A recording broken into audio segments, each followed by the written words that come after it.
to class, so I was still in the Netherlands and I was preparing for the course which I would be having a few weeks later. So when I came to Japanese, I already knew what was going to happen and what was going on. It was my sister actually who first introduced me to the video tutorials. She's a few years younger than me and had been using them previously, and so she leaded me to them before I went to class, and they helped me learn the basics before I actually came along.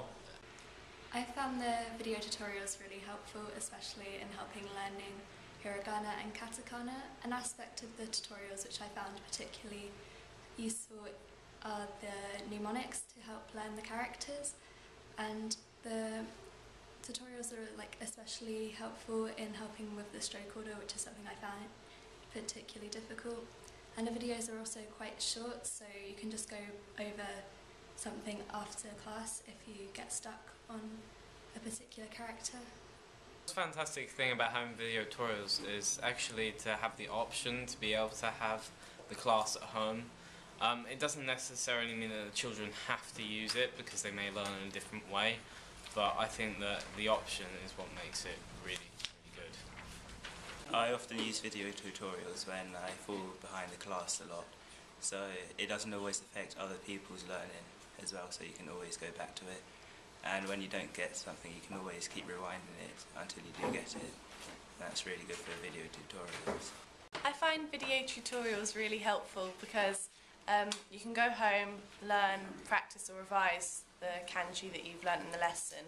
So if you didn't understand something in the lesson, you can just go home and learn it again and keep going over it whenever you have spare time. The video tutorials are really helpful for going ahead if you've forgotten something, to sort of revise that, and that's good. I don't really use the video tutorials that much. I mainly use my Japanese workbook, but when I get really stuck on a topic, I'll look at the video tutorials because they're really helpful and explain it the way a teacher would.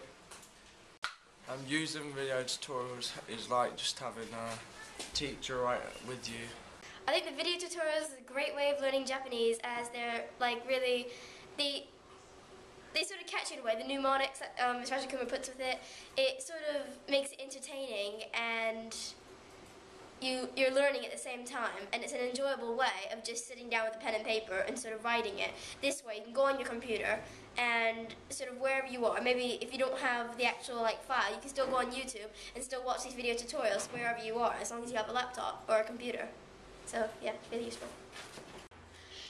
Well, personally I think that video tutorials are a really good idea because it doesn't waste time in the lesson, because we are speaking more orally and not kind of revising, and it's really good for revision as well as the language perfect.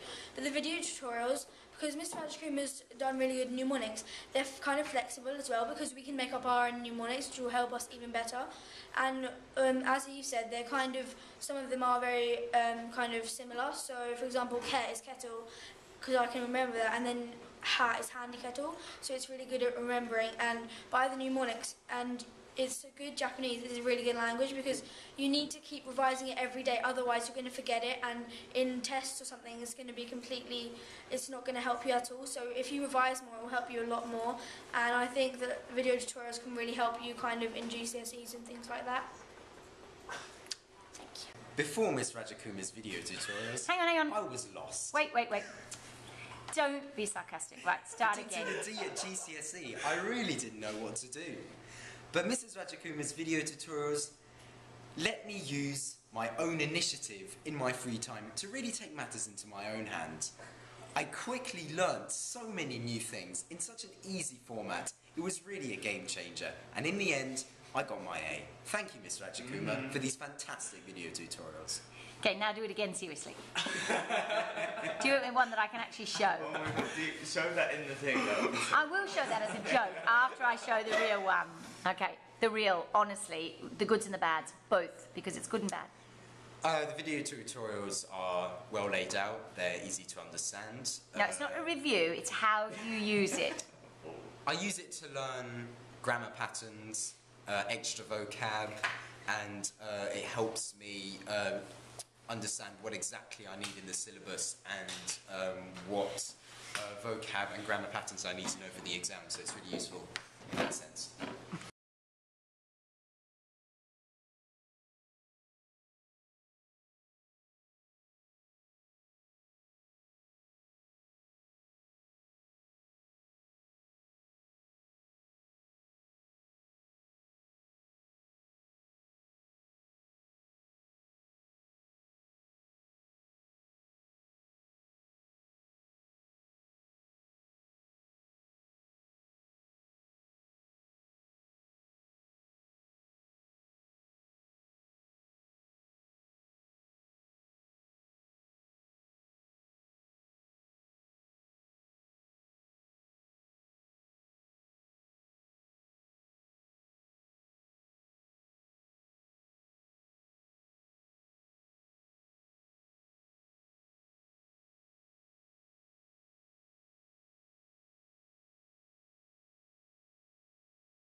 Okay, so in contradiction to what Abby just said, I would find music really distracting because I can't work unless it's in silence, and the video tutorials really help me, and because there isn't music, that helps me concentrate more, because in a lot of other prep sessions, because we just get a lot of prep, it really distracts me, and I'll just go onto music and watch it, and then I'll be really behind on other pieces of prep.